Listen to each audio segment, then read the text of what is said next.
Welcome to The Agent's Angle, the show where we hope to educate and inform, if not promote debate on matters relating to the football agent world. I'm Jonathan Booker. And I'm Peter Paleologus.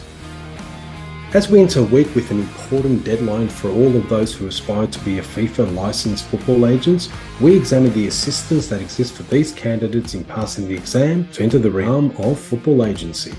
And although the exam is a critical point for any new football agents, they also need to consider professional development to make them the best agent they can be, in terms of education and professional development.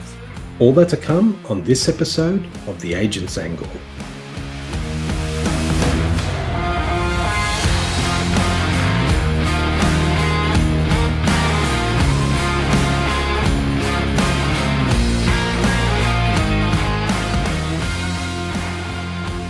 So after our unscheduled episode last week, following the failed appeal to overturn the injunction in Germany over FIFA's FFAR, the FIFA Football Agent Regulations, and our exclusive interview with Michael Frank, one of the agents who brought forward that successful case installing FFAR, normal service is resumed. Well, for now at least, with an episode and topic that was scheduled, and that is the subject of football agent education and professional development. Yes, Jonathan, this is a big, important topic in the agent space. As I mentioned, I think in the last podcast, the popularity of the FIFA agent's license is still very high, just by looking at the number of people still interested in taking the exam, including a lot of people that I know here in Australia and across Asia, and also the ability to take the exam as many times as you wish, even if you didn't pass at your first time. So if you do get the license, then you need to undertake continued professional development, which is called CPD, provided by FIFA. But also, agency is not just about CPD and exams. I would say it's about mentorship. If you can get some internships, there's some also good courses that have been curated by stakeholders, one which we'll mention today, which can give agents upskilling opportunities and also more strategic insights into the business.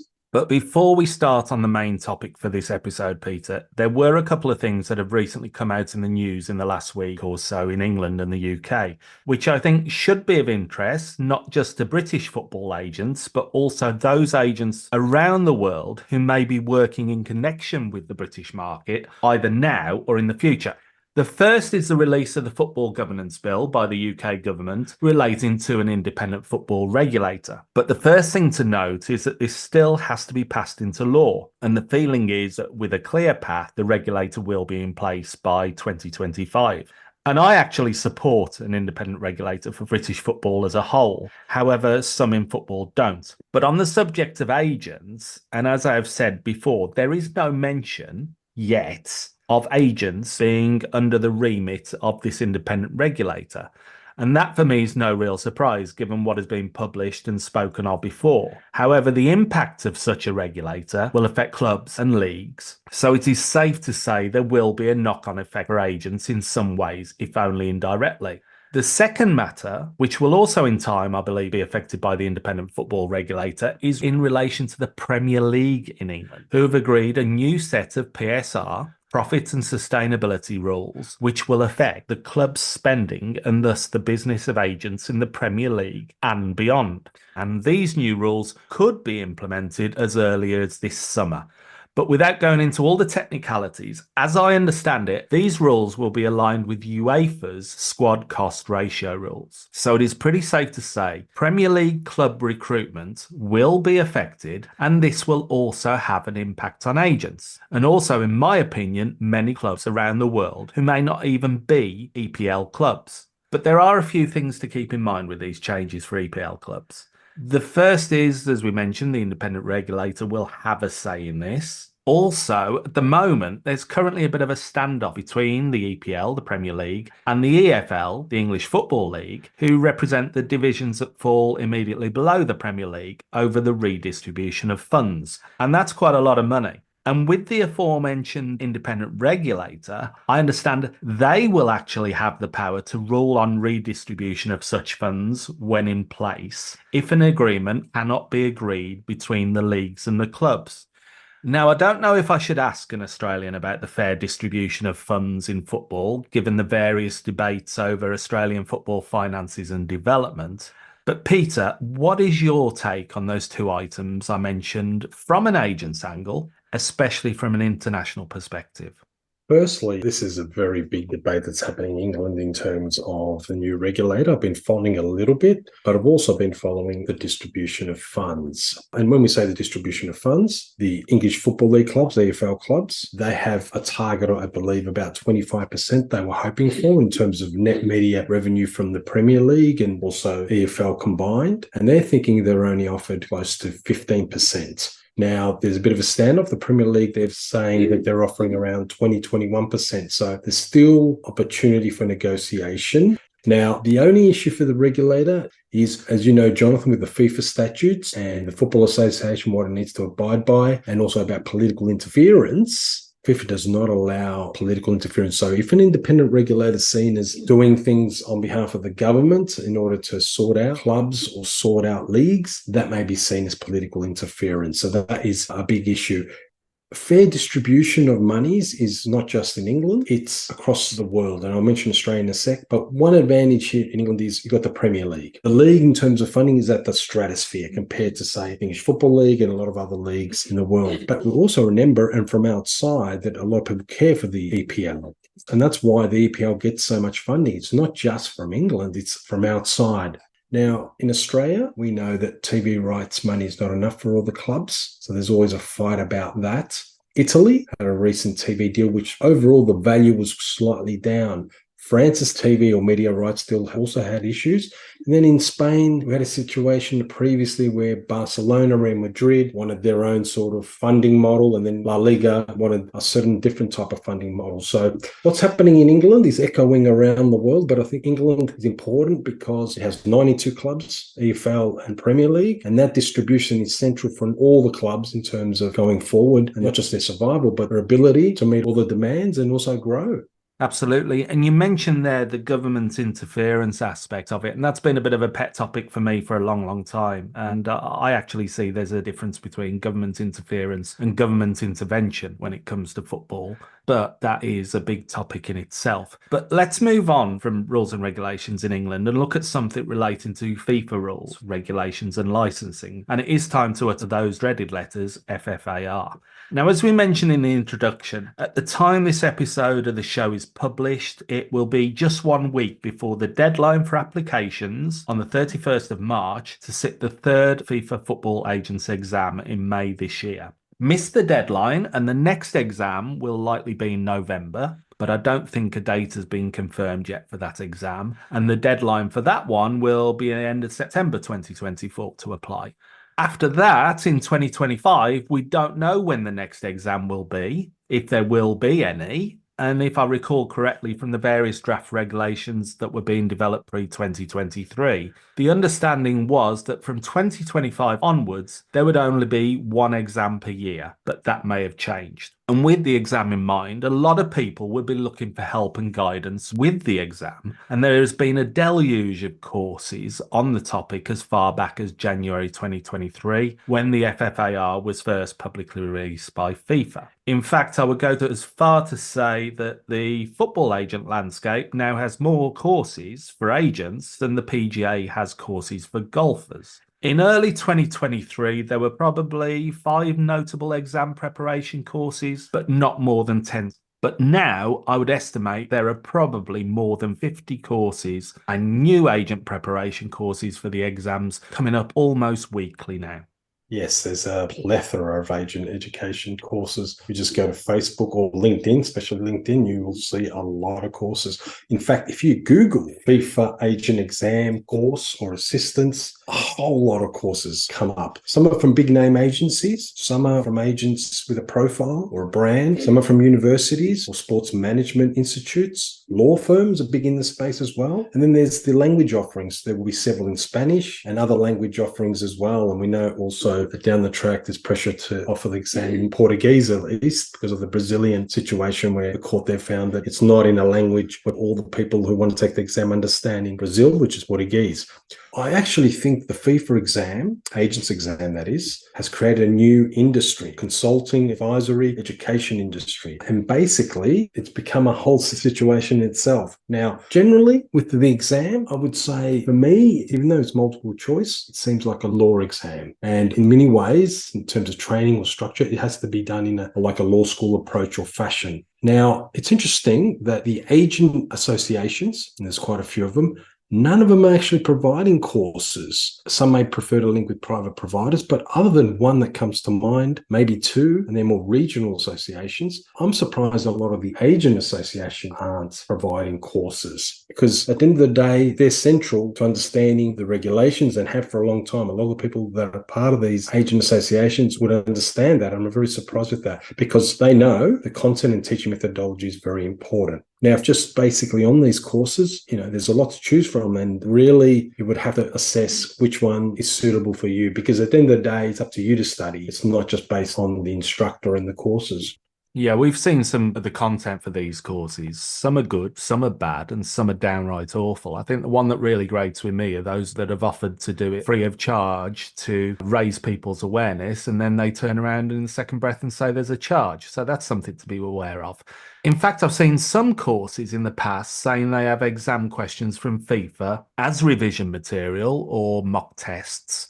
But the questions in some of those cases related to the old exam pre-2015 or weren't applicable to these FFAR as they stand at the moment. The other thing to note is the price of some of these courses. Some are very reasonable, it's only a few €100, if not less, whilst others are charging thousands. And to be quite honest, some of the cheaper ones would arguably be better for some candidates. And as you rightly said, it would have been good if some of the national associations, federations, or agents associations, maybe even FIFA, offered some training for these candidates. But as far as I know, there's only the African Football Agents Association from these who have offered any such training in a structured way.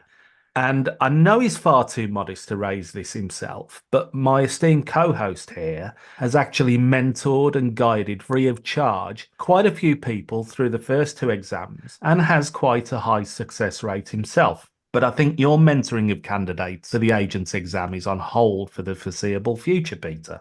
Thank you for that little bit of commentary. But look, for me, I've helped quite a few people, but I've done it for free. But as someone who wants assistance, and there's some good courses there, you will always have to ask, has the instructor sat the exam? Have they got experience in FIFA law or sports law or football law? Have they been to CAS or the Dispute Resolution Chamber of FIFA? Have they dealt with a lot of these themes directly? Because we know a lot of it's to do with the RSTP. The regulation status transfer of players, very important. I have mentored and helped several Australian candidates with just resources, tips, strategy, how to read the material, but it's always up to each individual candidate to put in the work. Yes, Jonathan, most of the guys I've helped passed.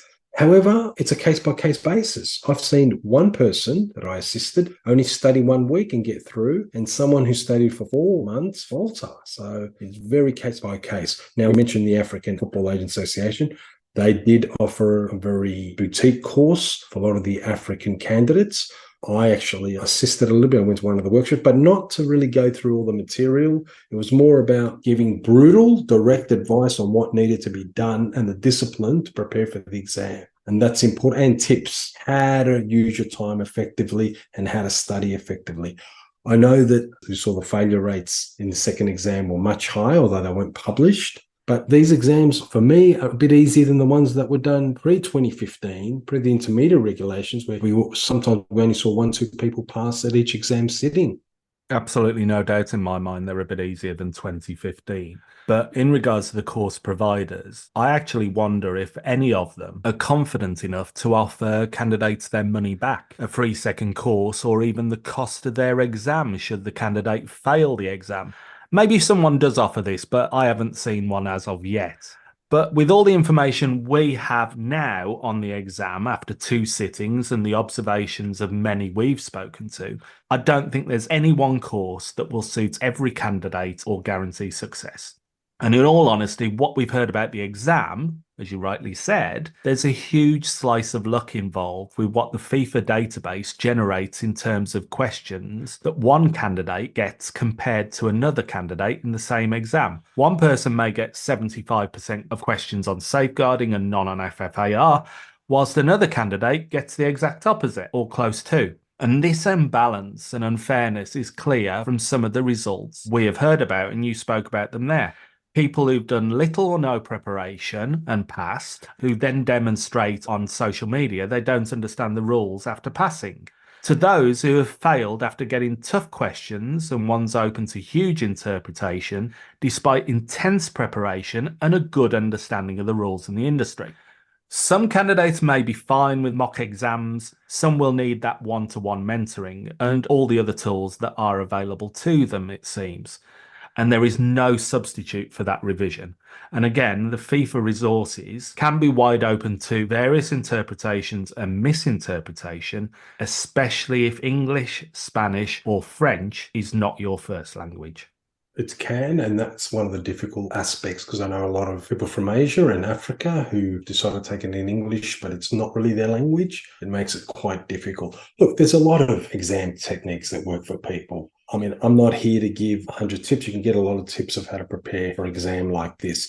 If I was going to give some tips, it would be look at the intersection between the different regulations. What I mean by that is how the FIFA statutes work with the RSTP, Regulation, Status and Transfer of Players, very important document, and the FFAR, how the three things work together. Where are the definition sections in each? Because some definitions are not in the FFAR, they're in the other two documents or three documents. Also, when tackling a question, especially the longer questions, you break it down into limbs or elements, because that's the way you understand if it's nuanced or there's a proviso or there's a factor there that changes the whole dynamic. So break it down paragraph by paragraph so you can ascertain exactly what's been asked. There are a lot of tips out there, and I'm sure that if you put the work in, most likely you'll pass. But there's also an algorithm, as you mentioned, Jonathan. Some people got harder questions than others because they get chosen from a whole log. So we just hope for the best for everyone who does sit the next exam. And navigating the documents is absolutely crucial and knowing where things are. But courses, mentoring and coaching for the exam is just the start of the journey for any agents. And I think we will hear more from our guest today on that aspect. Agents need to consider two other aspects of their training and development. The first is the CPD, the Continued Professional Development, which forms part of the ongoing licensing process under the FFAR. But I think for now, at least, the less said, the better about the CPD provided by FIFA, as was, in my opinion, pretty poor to start, and in what is now 12 months on, hasn't really developed any further or really improved. The second is the more practical elements of being a football agent and actually operating in the industry. And whilst there are independent courses out there for that, there are only two, to my knowledge, run by governing bodies. One by UEFA, the Player Agent Programme, and one by FIFA, the FIFA Executive Programme in Football Agency. In fact, the latter of those, we both know a few people who have attended the FIFA course. Michael Frank, our guest on the last episode, is just one of those. And you yourself have successfully completed the FIFA course. So with that in mind, maybe you can give us a bit of an overview about the FIFA Agent Programme, what it covers, who attends, who delivers it, and your general observations as someone who's actually undertaken that programme. Yes, I was in the first edition. I was lucky to be chosen to undertake this FIFA Executive Programme in Football Agency. It was a varied cohort, including from countries like Tanzania and Dominican Republic, about 20-25 candidates, both new agents, experienced or older agents, as well as some football lawyers. So it's a bit of a mix there. The cost was about 2,000, I believe, euro, plus also a final trip to Zurich at FIFA HQ for the final in-person module. Otherwise, it was conducted by Zoom, the three previous modules before the Zurich final module. And it was basically a good array of speakers. What was important here, I think, was we actually had heads or specialists from different FIFA sections. For example, sections that deal with TMS or with player contracts or the Football Tribunal or the RSTP. So you really had some specialists, which not only was about the subjects, but also you can make those connections. So if you had questions down the track for clients, you would know who to ask. The other thing was basically the focus was on the business itself. So different client types and representations, dealing with minors and parents, negotiations, working with clients. There was a good topic there. TPO, international transfer of minors, all those sort of things. The transfer agreement, and we've discussed this in the podcast before, about what can make up a transfer agreement. But yes, the rules, regulations, and tax issues around that, and also scouting of players and different things. So it was a very good course, and the speakers were very varied. I think they selected different people with strong fields. We even had a strong journalist come in.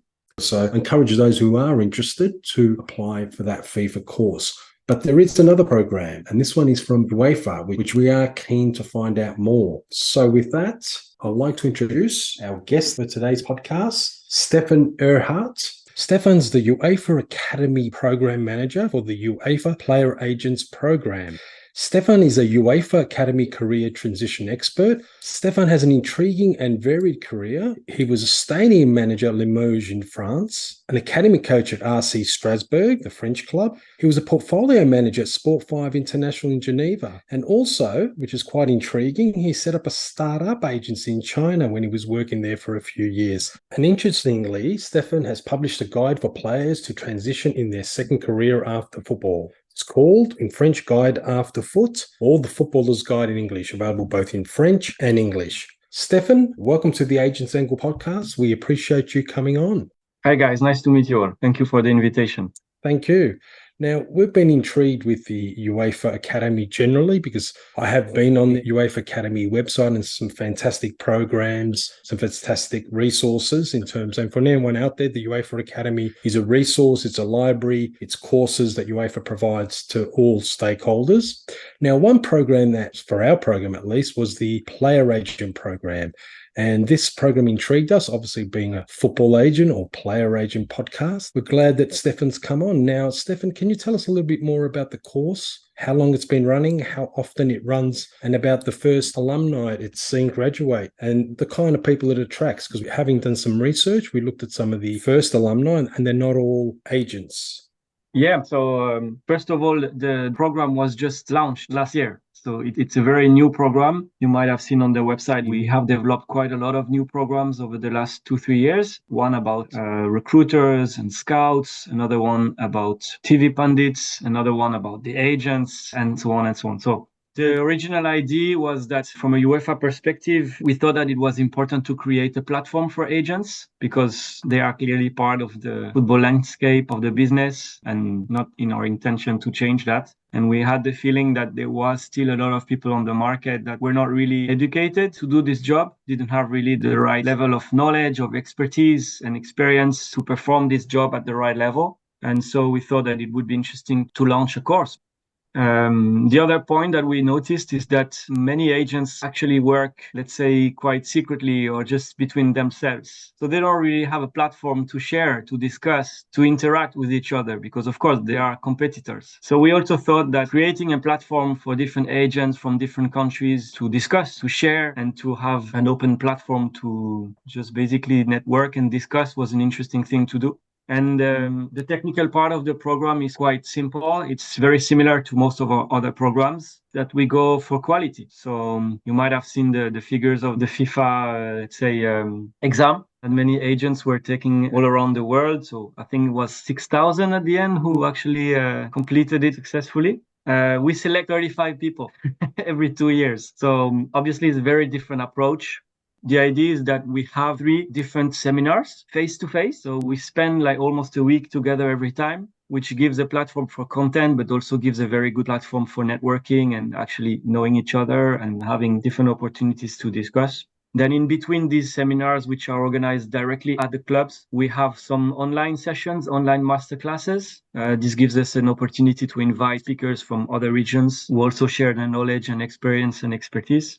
And then, of course, doing the course, the participants also have to complete some tasks, some homeworks. So altogether, I would say it's an education program, but it's also an experience. It's an adventure for the 35 participants. And about your last question on the profiles, to be honest, we don't put the new license as a criteria to be selected because we're really looking for specific profiles. So the idea is to select people who are already in the business, Of course, the goal is not to select someone who's never done anything in football and is just there because he dreams about doing that.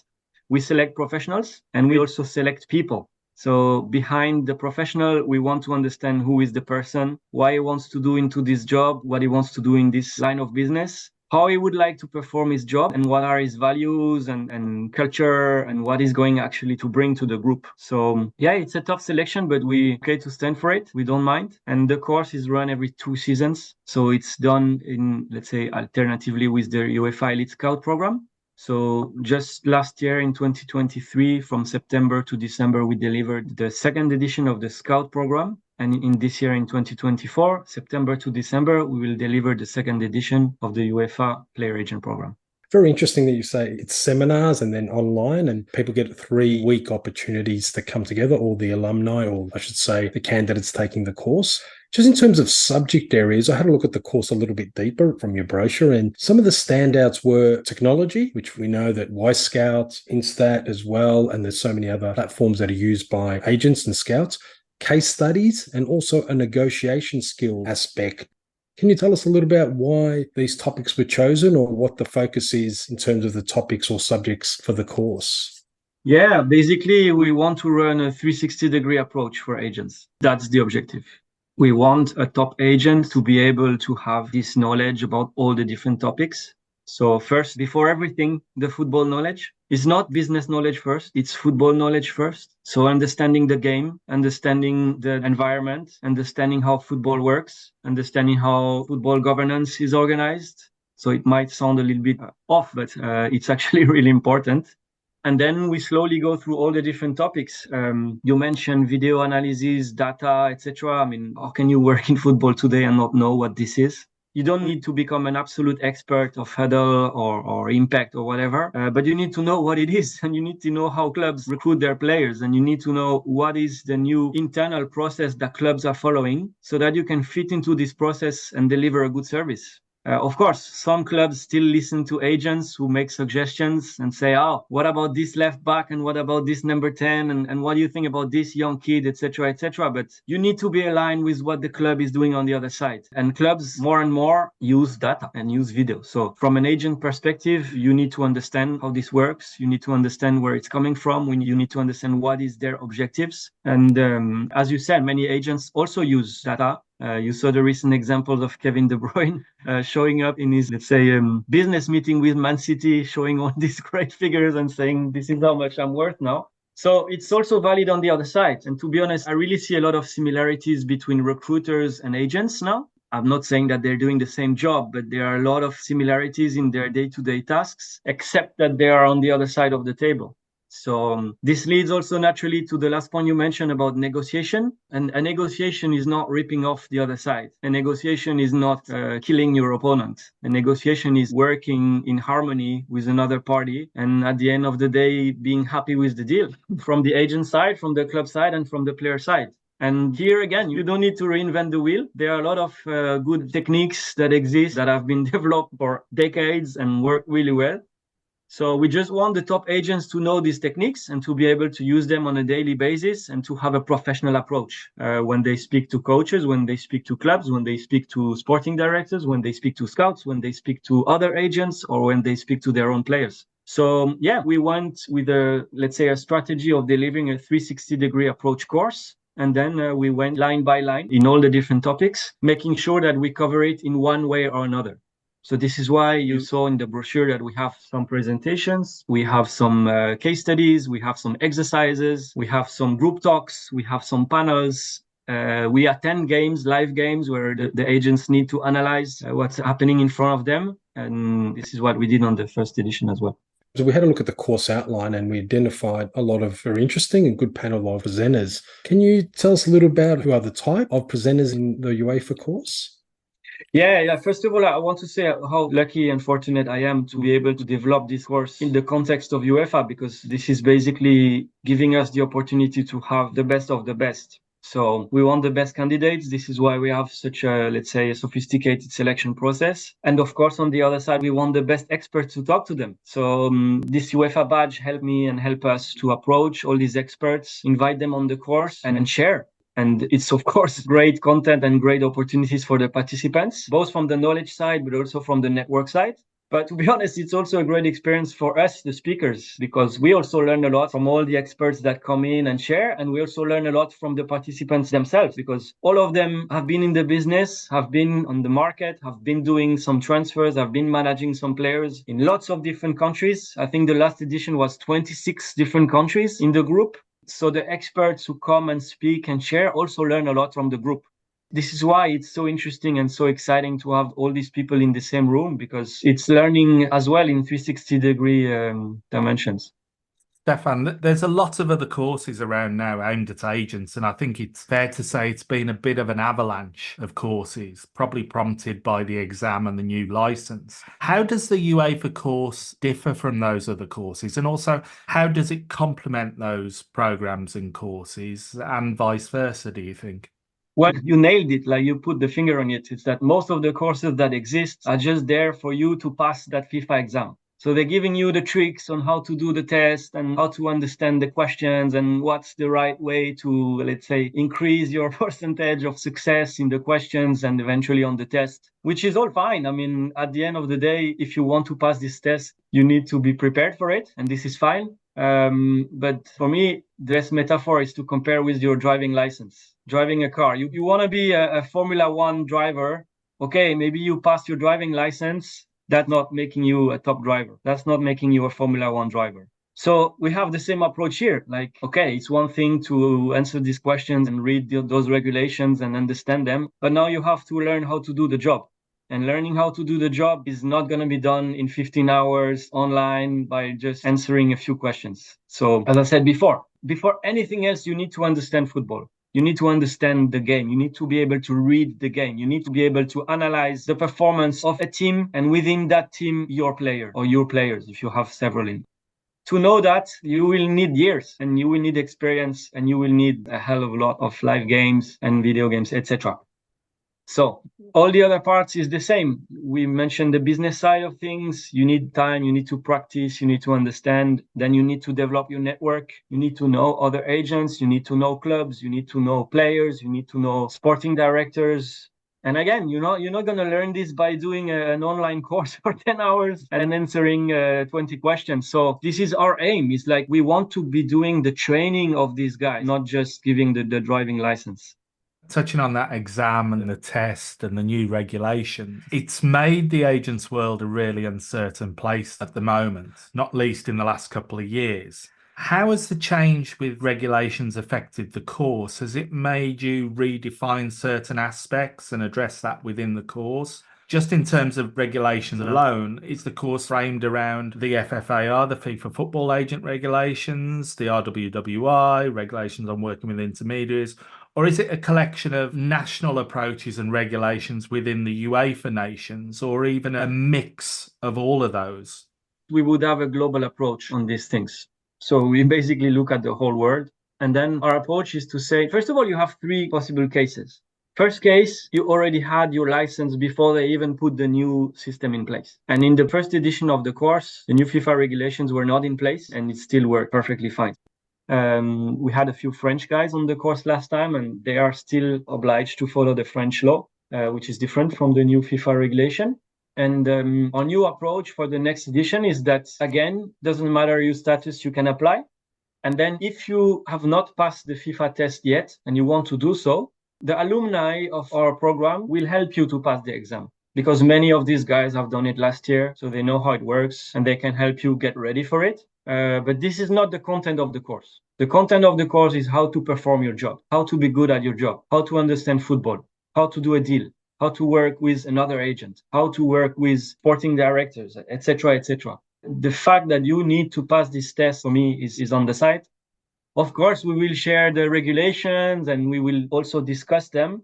But at the end of the day, if you want to pass this exam, you will do it separately from the UEFA course, either before or after, or even in the course if you want to. But this is not our content. Stephane, a key thing for me, and it might only be a minor detail to a lot of people, is that your UEFA program is a player agent program. And that's a key thing that I pick out when we talk about FIFA football agent regulations in one form or another, and it being focused on players. Does your program include much aspect on the club agent representation side, or is it totally focused on the player agents? No, you're right. I mean, when we created the course, this whole new regulation was not in place yet. So we wanted to focus on, let's say, the word player agent. But of course, a player agent can do intermediation and can do deals between clubs to move a player from one club to another. At the end of the day, there's always going to be a player. Otherwise, there's no deal. So to answer your question directly, yes, of course. We talk about intermediation, we talk about transfers, we talk about clubs making deals and then the agent having to kind of step in and help his player. We talk about all possibilities. From your observations of running the course and those of your colleagues and working with the people who've gone through the course, where do you think are the weak points in agents' knowledge and also their strengths? And also those 20% others who've attended the course with a non-agent background in their knowledge of agent-related matters, where do you think their strengths are and also their weak points? It's difficult to make, let's say, a generalization, but I would say most of them are good workers. Like they work hard. They have this ability to put down efforts, go for it. They are courageous. They're not scared. And this is already a great starting point. And then I would make different categories. Some of them have very good football knowledge, but they don't know so much the legal aspects and the business side. Some other guys have extremely good knowledge about all the regulations, all the legal elements, but maybe they lack a little bit on the sporting side. And some guys are like extremely good salesmen. You can see they could sell sand in the desert, but they don't really have the football knowledge. They don't really know what's happening on the pitch. And therefore they lack a little bit this part. So I would say all the guys that come in, they have something really strong in their profile, which is good. But now to go to the weak points is that I struggle to see people who really have a 360-degree approach. I struggle to see agents that really know the football side, governance side, business side, and have a strong network. This is what we're aiming for all these guys. The ones who are strong in the football side, we make sure that they work hard on the other side so they compensate and so on. But I think this is really crucial. And if you look at the agencies or the agents which have been really, really successful in the recent, let's say, 2 decades, all of them were ticking all the boxes and might not have learned all this through a course. Of course, could have been through experience and knowledge and making mistakes like everyone else. But at the end of the day, they become a good agent because they can really deliver on all aspects. And sometimes they were using someone next to them. Like if they don't have that knowledge, but they are super strong on the other points, they just bring someone in the box and then they are, let's say, solid on the market. Stephane, moving forward, are there any future plans for further development of the course or any additional courses in agency that maybe UEFA Academy are looking at? Well, the idea is to run this course every 2 years. So we want to continue to do so. We received quite a lot of applications on the first edition. Applications are now going to open for September. So if you want to apply, it's the time now. And in the next 2-3 months. Depends. At the moment, as I said in the beginning, we really want to focus on quality. We prefer to have 32 applicants and candidates who are really, really strong every 2 years instead of making it bigger and bigger. So yeah, at the moment, we're not planning to change our approach on this. Just to close, in terms of the candidates who can apply, I assume that candidates outside of Europe can apply for the course, or is it just for candidates who live in UEFA member countries? No, it's open for all agents all around the world. We even had agents from the US last time. We had one guy from Indonesia. It's totally open. Okay, fantastic. Really appreciate you coming on and really being open to how the course is run and its strengths and also where it's going to be improving in the future. Really appreciate also your answers and thank you for coming onto the podcast, Stephane. Thank you so much. I have to say, Jonathan, that was a very forthright, informative interview with Stephane. It's interesting that both FIFA and UEFA have this offering and it's actually developing the industry. And I think that is a good move. Stephane himself, in this interview, I think he highlighted some interesting aspects in terms of what profile of candidates they're looking at who can excel in the player agent business. Not everyone needs to have a license. They can even be a sporting director or someone interested in the business. The kind of candidates they're seeking, they seem quite selective, I think. It's interesting. Their course is very varied, very different. I mean, obviously, football data and statistics is very important. They obviously look at operational, commercial, and management. Negotiation, I notice, is a big aspect, as is mention of ethical challenges of the agent job. So it's quite a comprehensive course, a very interesting course, and I would think it would be a very good experience, not just for new agents, but for experienced practitioners too, Jonathan.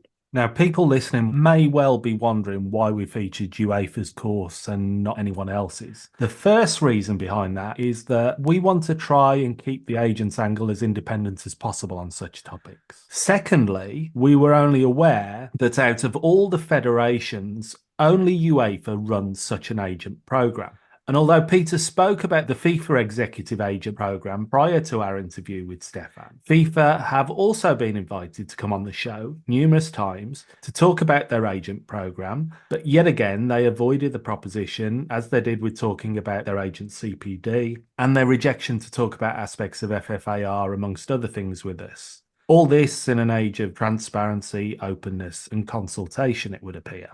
And I think it's fantastic that UEFA showed us and you, the listeners, the courtesy to come on the show and talk to us about this. And a lot of what Stephane said about raising standards and professional development and education in the agents world is reinforced by what we've said and many of our guests on the agents angle have spoken about in past episodes. However, referring back to Stephane's interview, just some observations from me. The first thing is, he said that the course is about how to do your job as an agent. And I think that is something so crucial and missed by so many. Yes, there are other courses out there, many independent ones, who claim to do that. But some of those are to be wary of, as for me, they almost tie candidates into a quasi-franchise model. And rather than educating and mentoring student agents to become independent agents, they offer in effect internships that effectively have the student agent not only work for them, but pay for the privilege. The other thing about the UEFA course I noted is the very broad and practical topic areas covered, because for so many years, agents have had to source their own professional development and quite often learn on the job, only if through their own mistakes, sadly.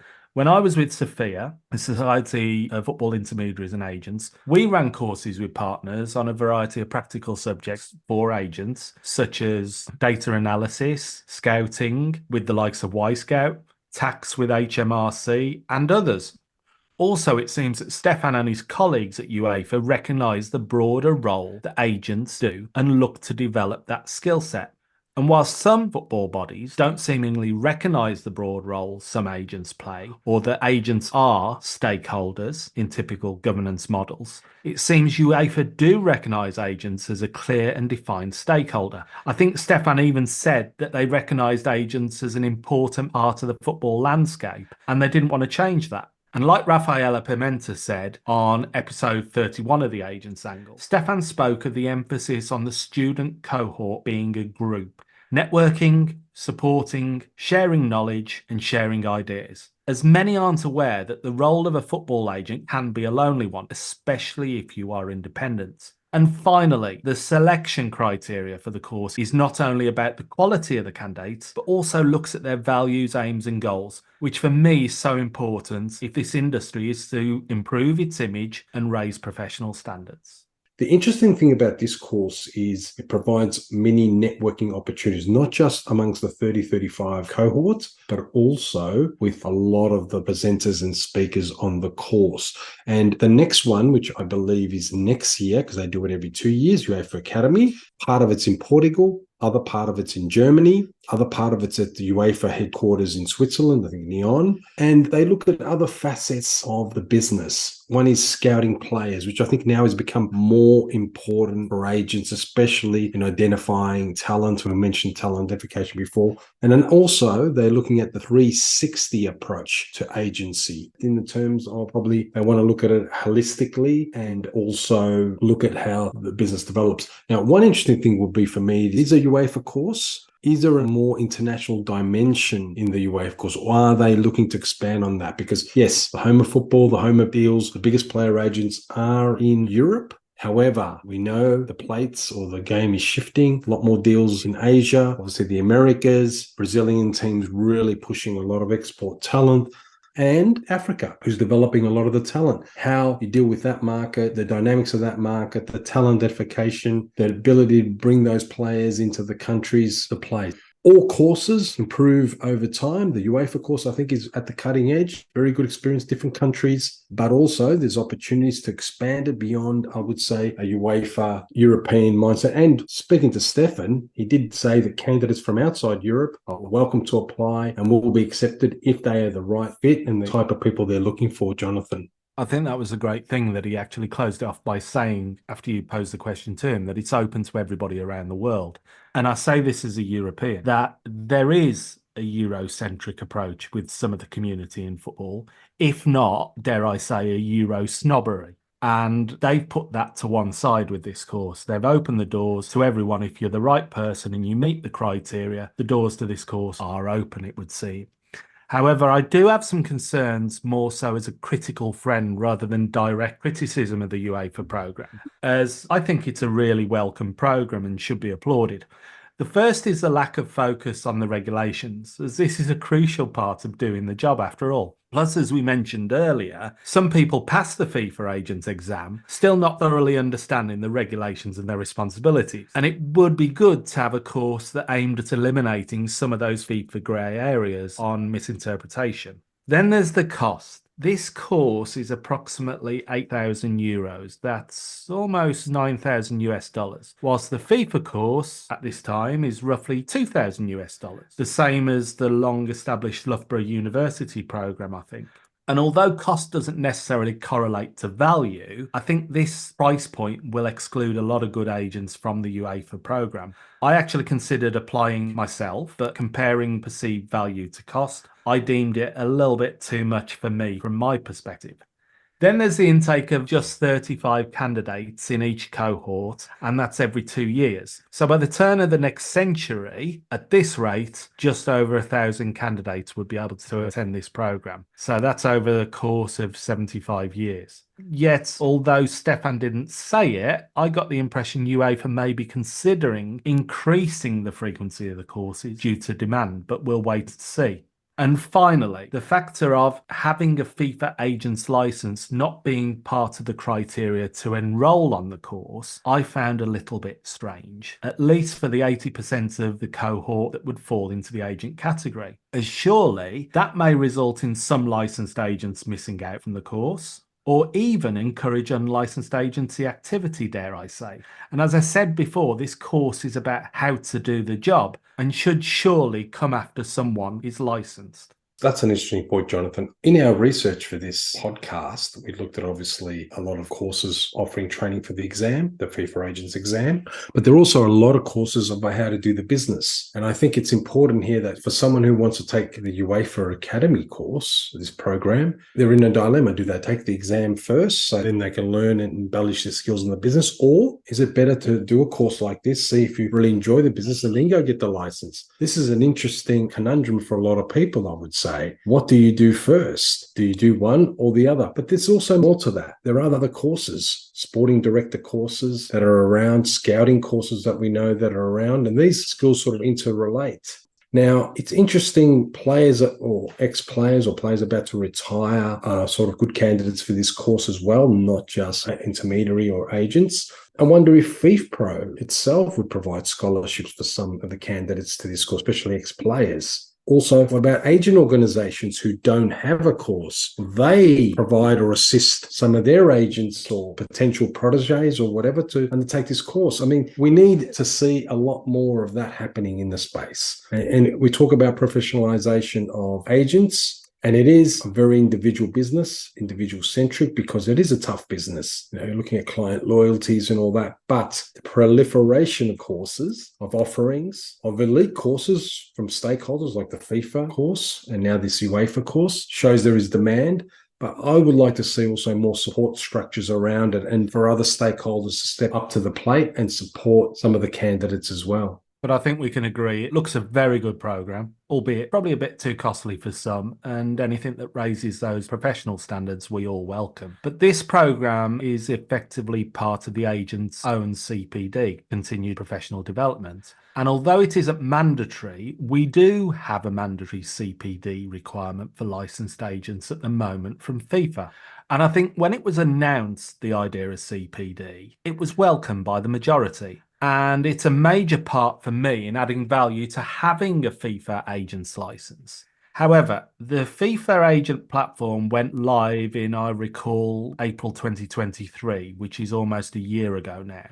And yesterday, in preparing for this episode, yes, I do prepare, it may seem hard to believe at times, I went on the FIFA Agents platform to check the latest CPD for agents in case there were any new additions. And lo and behold, the platform seemed not to be working as it should. Not for the first time, either for me or many others. And this is now for an extended period. It has consistently had problems of various kinds. And with that in mind, I spoke to a few agents over the last 12 to 24 hours, and some can get the platform to function and some can't. And from what I can gather, it seems to be a compatibility issue with browsers and operating systems. Those using Macs and Safari seem to be okay, but PC and Android users with Chrome, Firefox, Edge or Brave seem to have continuing problems, albeit FIFA support recommend using Google Chrome. But back to the CPD modules. From what I recall when I was last able to check approximately a month ago, and correct me if I'm wrong here, Peter, we just have 5 or 6 CPD modules available to licensed agents after almost a year. Some of the FIFA CPD, albeit limited, is, I admit, quite useful. But most of it, from my perspective, is either next to useless or somewhat pointless. And I've heard many agents complain that the CPD assessment answers are arguably incorrect on occasions, and I have to agree with them. Hence, agents are retrying the CPD assessments and deliberately entering the wrong answers to pass the required module, such as the protection of minors module. Yeah, that's interesting. CPD is very important in a lot of professions, accounting, law, and now as part of the framework of the new FFAR, CPD was one of the essential pillars, continuous professional development. And I think that's very important. And in terms of the platform, we all want the platform to work. I mean, you're entitled to vent if the technology is not there. In this day and age, we do rely on technology and platforms to be able to do our work and get access to different information, including the CPD. The CPD courses that are there are very important for ongoing learning for being an agent. I'm sure there'll be more offerings, and maybe sooner or later, FIFA may even bring private providers to provide some other courses. I know some of these were prepared in conjunction with private providers, but it's key with these CPD courses to keep things fresh and extend the offering. Now, I know that there will be some updates, but yeah, you need it to function. And that's the important part, Jonathan. You need to function, access, and it's not just the courses, but it's the other functionality around the platform. Now, it's reasonable to think that by the time this episode of The Agent's Angle is published, these problems will be fixed, or not long thereafter. Not least as we know FIFA listens to the show, Morning FIFA, and they have responded to us commenting on such bugs in past episodes and patched them, if not actually fixed them. The good thing for me is that I was just looking at researching the CPD elements, so nothing too urgent. However, that is not the same as several agents who we've spoken to who have at times been unable to use the agents platform to upload important documents that affect their business, register for licensing, or even register for the exam, or even just log onto the platform itself. Yes, IT issues may be a day-to-day factor, but it is crucial when it relates to a 24/7, 365 business and underpins the applicable licensing and regulations. Yes, that's all good points. I mean, today, obviously, our show focuses the importance of ongoing education and also developing professional skills through courses. And we know that the technology needs to work with that. We're always in the learning business, I would say. Whether you're at 1 year as an agent or 20 years as an agent, you need to be able to continuously learn and improve your skills. The ability to run courses by platforms, Zoom, incorporate experience and offerings that make it very popular. And I think as we discuss CPD, important courses like what FIFA and UEFA in football agency and player agency are offering, and training overall is very important. Now, before we close the show, Jonathan, I've just got a few updates very quickly.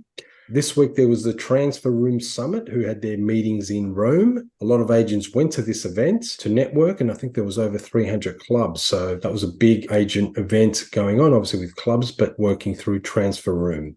Also, the relevant case in America, and why I raise this case, is moving closer to be heard by the Supreme Court in the USA. Just as a bit of background, Relevant is a promotion company that is suing the US Soccer Federation for stopping them from promoting and hosting an official La Liga match in the USA, which was aimed to be at Miami, I believe. They are making their claim under the USA Sherman Antitrust Act, which is like the Anti-Competition Act. This type of act will apply if an organization decided to take on the fee caps in the USA. It's an important case from a football perspective because it relates to football, but I would say also going forward, if there is any anti-competition elements in terms of football in the US, this case is important because this is the act that applies, and we know how agents have litigated against fee caps. So just wanted to mention that. And I think it's something that we're definitely going to cover in a future episode. Yes. It just, that case, the relevant case, is moving closer to the Supreme Court, which is the ultimate court in the US. And really, we need to keep an eye on that.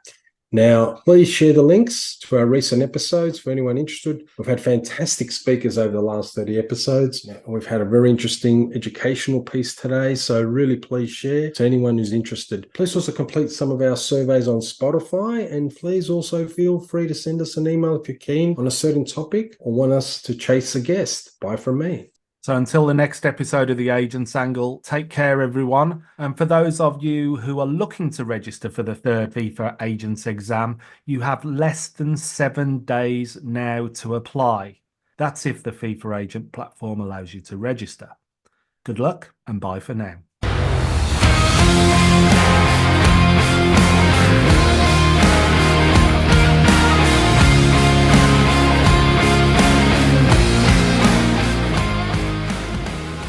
The purpose of the Agent's Angle podcast is to provide news, information and facilitate discussion on regulatory matters, policies, business trends and issues affecting football agents worldwide. The opinions and recommendations presented in this podcast are for general information only and should never be considered legal or professional advice.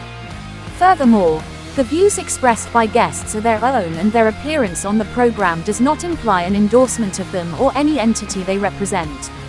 Thank you for listening.